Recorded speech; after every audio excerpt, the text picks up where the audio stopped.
ผู้เจออ่อนน้องในไว้ตาเธอเตรียมใจสีใจมาย้อนตองทำปิ่นเซิงน้องนางนิดหน้าสายโหสิ่งคู่สู่ตั้งหน้ายุ่งอ่อนเนื้ออกวนสอนปีเขียนเจอเล็กขอคงขอความอ่อนอันใสมาย้อนตองทำในกดหักหน้าล้นอกโลใจ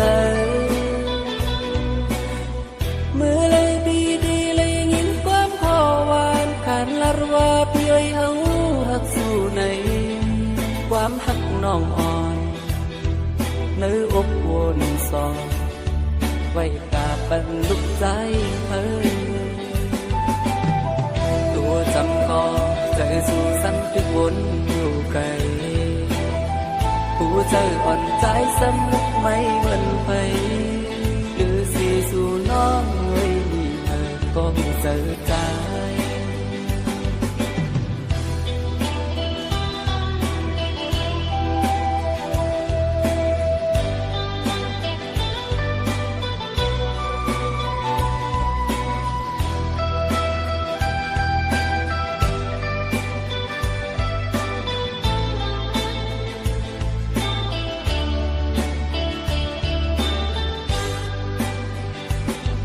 ตอบอ่อนในอกนางไว้ดาเธอผู้เจออ่อนน้องในไว้ดาเธอเตรียมใจสีใจมาย้อนตองทำเป็นเซิงน้องนางนิดหน้าสายโหสิ่งคู่สู่ตั้งหน้ายุ่งอ่อนเนื้ออกวนสอนปีเขียนเจอเล็กขอคงความอ่อนอันใสมาย้อนตองทำในกดหักหน้าล้นอกโลใจมือเลยดีดีเลยยินความขอหวานขันลารว่าพี่เอ้ยเฮาหักสู่ในความหักน้องอ่อนเนื้ออกวนสอนไว้ตาเป็นลุกใจเฮ้ยตัวจำปอเจอสู่ซ้ำทุกคนอยู่ไกลผู้เจออ่อนใจสำนึกไม่เหมือนไปหรือสีสู่น้องไม่มีเธอก็เจอใจ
ก่อนเลยมืออันมือเลยอยู่มันกัดเย็นฝนมาลายเลื่อนวีพี่ได้ว่าไม่ไว้ยาโลนอนเหนื่อยยามเร็วมือยาใจตกหนามือพองว่ามันหงกว่าอ่อนแลสั่งว่าฝน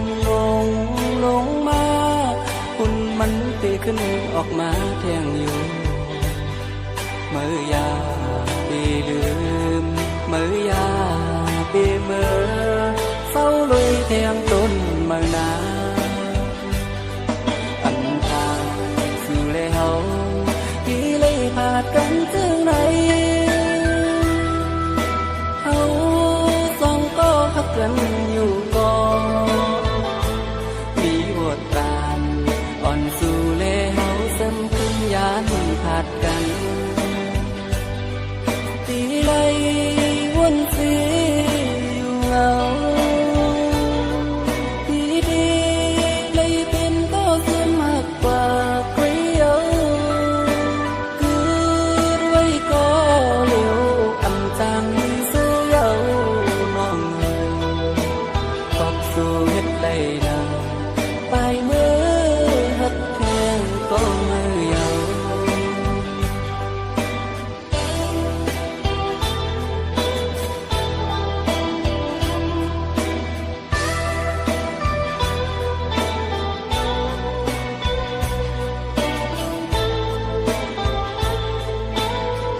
ทุกนา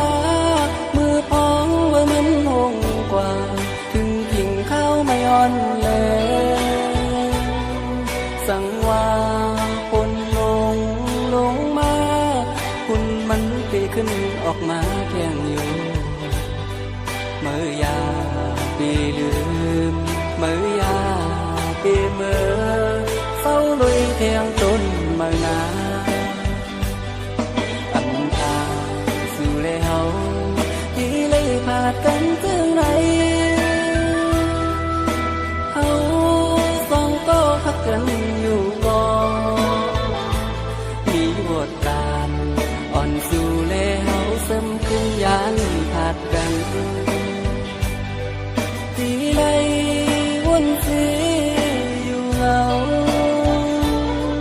ปีดีเลยเป็นก็สมากกว่าใครเอาเกินไว้ก็เร็วอำจังเสื้อเยาน้องน้อยกอบสู่เฮ็ดไรดาวไปมือหักเทียงก็มือยาว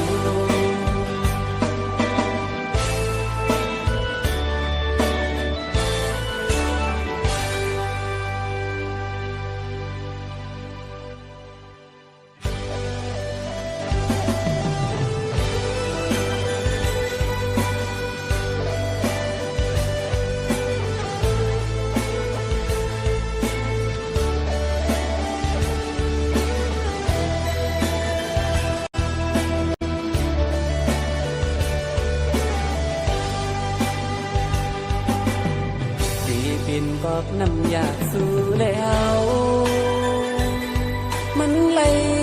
สุดสิ้นกว่าเย้าลืมอำใครลืมพี่อำจังไม่ไหลน้องเอ๋ยปีไหลผ่ายานเย้ายามเมื่อเดียววนถึงคืนเมื่อเสาหักกันมาเสียงว่าน้ำน้องนาที่หักเยาไว้ก็เร็วเขาหักกันสู้กันไม่พาดยานอยู่มองเสยวนถึงสู่เยาวนางวนคืนเอาเลยผิดสังพอกันอันหันนี้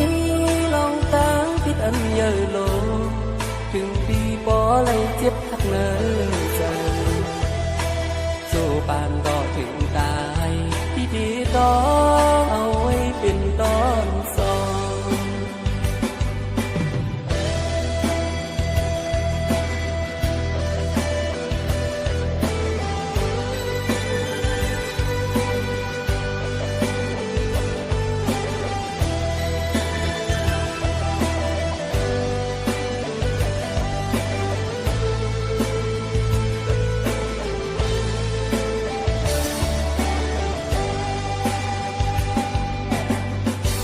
เป็นกอบน้ำอยากสู่แล้ว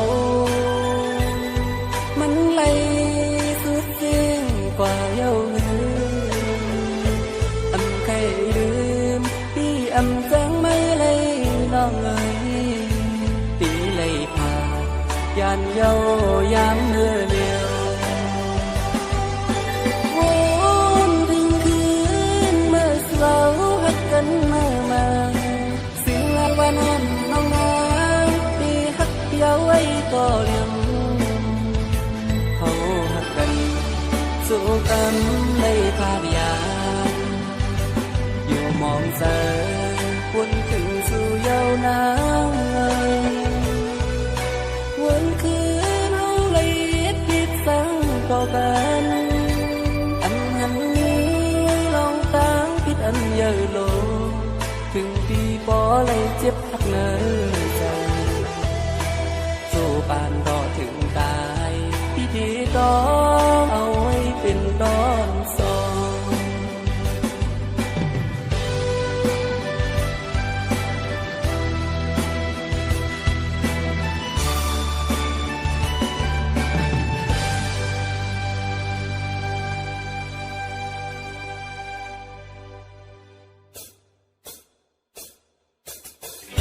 เ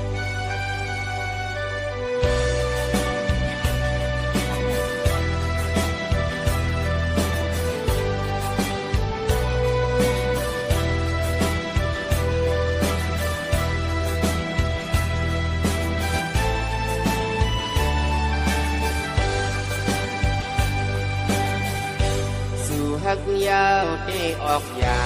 นสู่หักยาวก็ตั้งผ่านกันแต่ก็หักคืมลืมขึ้นเจมันนำไหล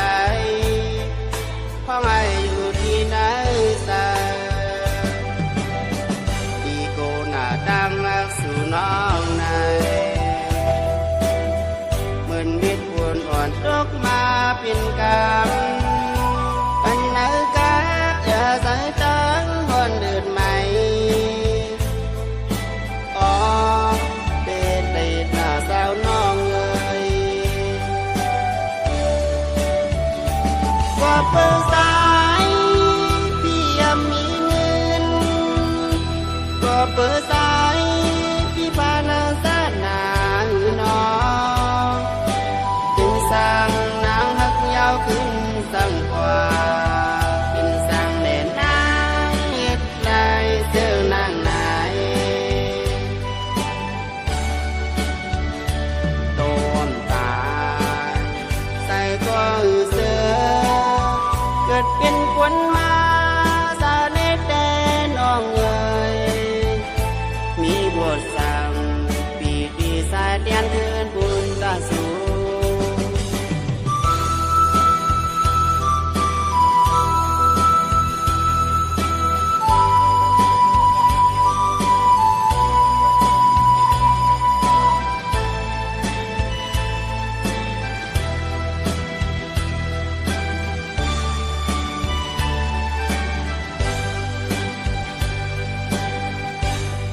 หักยาวที่ออกยานสู่หักยาวก็ตั้งผ่านกันแต่ก็หักคืมลืมขึ้นเจมันนำไหลพ่อไงอยู่ที่ไหนสาดีโกหน้าตั้งรักสู่น้องในเหมือนเม็ดฝนอ่อนตกมาเป็นกำอันไหนก็จะใส่ตั้งคนเดินใหม่อ๋อเด็ดเด็ดหน้าสาวน้องเลยว่าเปิดสายพี่ยังมีเงินก็เปิดสายพี่พานาสานาหือน้องจึงสั่งนางหักยาวขึ้นสั่งกว่าเป็นสั่งแน่นางเฮ็ดได้เจอนางนายต้นตายใส่ก็อือเสือเกิดเป็นคนมาสาเนตแต่น้องเอ๋ยมีบทสั่งปีติสายเตียนเทินบุญตาสูมีบทสั่งพ่อให้อยู่ที่ไหนสา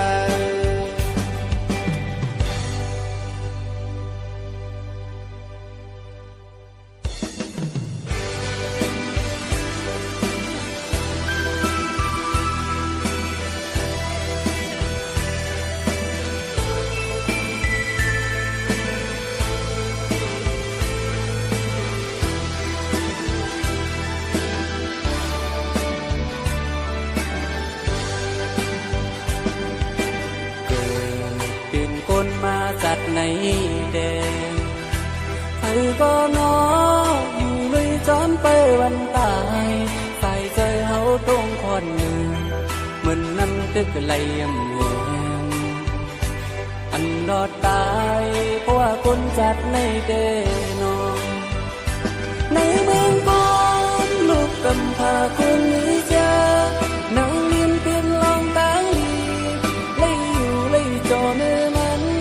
อันเลยกินอยู่กูวันพอนั่งเรียนในคุยเอาดูลองทุกลองซื้อโจเจอทำพลาตาลาอันสั่งสอนดีอ่อนกันเอาผู้ส่งโลสีแดงลองให้ขึ้นเอาตา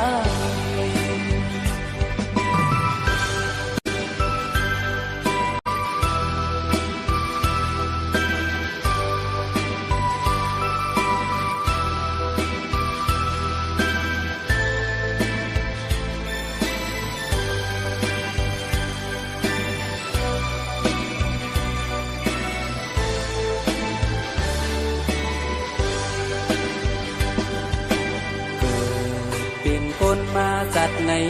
แดนเธอก็นออยู่เลยจอนไปวันตายใส่เจอเฮาตรงคอนหนึ่งเหมือนน้ำตึกไหลยำเงียมอันรอดตายเพราะว่าคนจัดในเดนองในเมืองก่อนลูกกำพร้าคนนี้เจอนั่งเรียนเพียงลองตั้งเลยอยู่เลยจอเนื้อมันอันเลยกินอยู่กูวันก็นั่งเรียนในก็เยาลู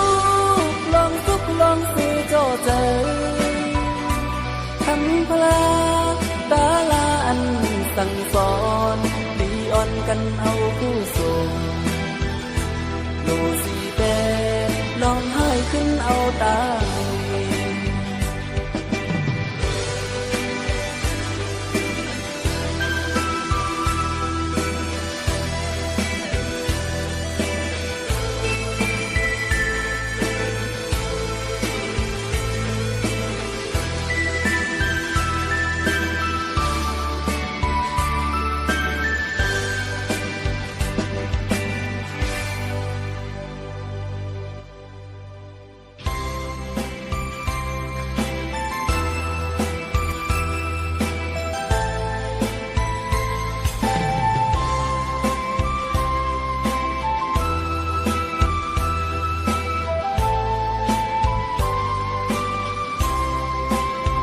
สายน้ำกุกเยอะกินมันเวียงเมืองกุกโจเจอย้ำมือเดียวขาดใจมาพึ่งเขาหนึ่งคือนางดินกันขึ้นในข้ายมน้ำกุกเข้าไว้ที่เลยขึ้นเมฆจึงหือเอามือวันขาใจหอมยุบตั้งหูน้ำเลดินอีกเจ้าเมืองกุกควรดีตั้งไม่อันปันเผอข้าใจวันสู้ก้าวไว้ขอให้เมืองกูขึ้นเยอะเดียวเจอยอมเสือเส้นตางเลี้ยงไม้ตามุกยุ่มเดียวแค่นขาเฮ็ดเป็นเฮายีที่กำตาลุกหลันเสียนเด็กไปบางลายบางลึกอันควรได้อยู่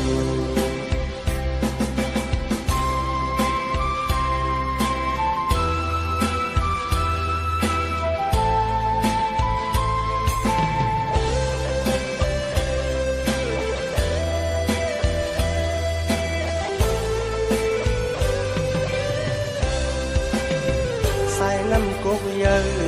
กินมันเวียงเมืองกุกโจเจอย้ำมือเดียวขาดใจมาพึ่งเขาหนึ่งคือนางดินกันขึ้นในข้ายอมน้ำกุกเข้าไว้ที่เลยขึ้นเมฆจึงหือเอามือวันขาใจหอมยกตั้งหูน้ำเลดินอีกเจ้าเมืองกุกควรดีตั้งไม่อันปันเผอข้าใจวันสู้ก้าวไว้ขอให้เมืองกูขึ้นเยอะเดียวเจอยอมเสือเส้นตางเลี้ยงไม้ตามุกยุ่มเดียวแค่นขาเฮ็ดเป็นเฮายีที่กำตาลุกหลันเสียนเด็กไปฟังลายฟังลึกอันควรได้อยู่ที่กูสั่งลูกเห็นไปเอาไว้ เ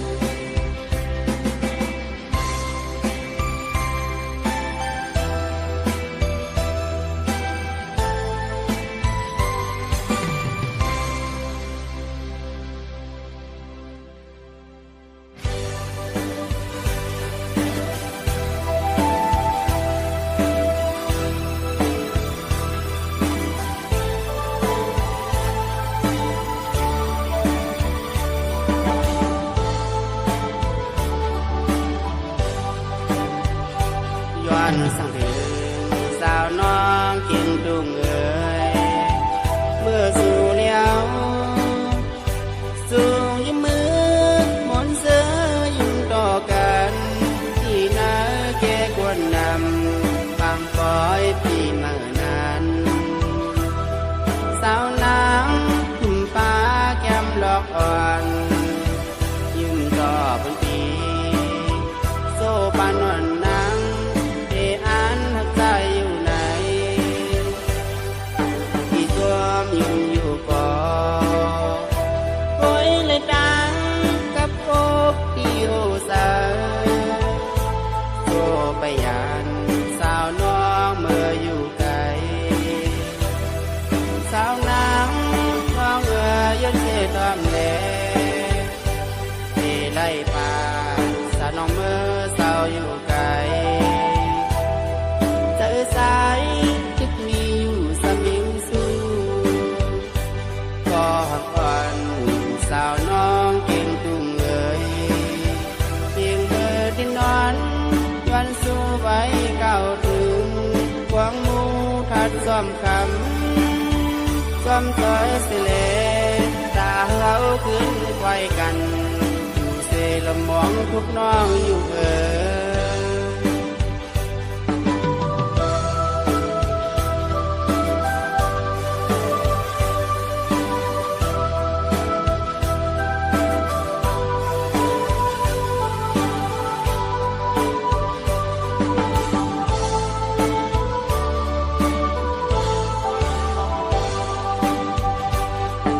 ที่ตัวยืมอยู่ก่อ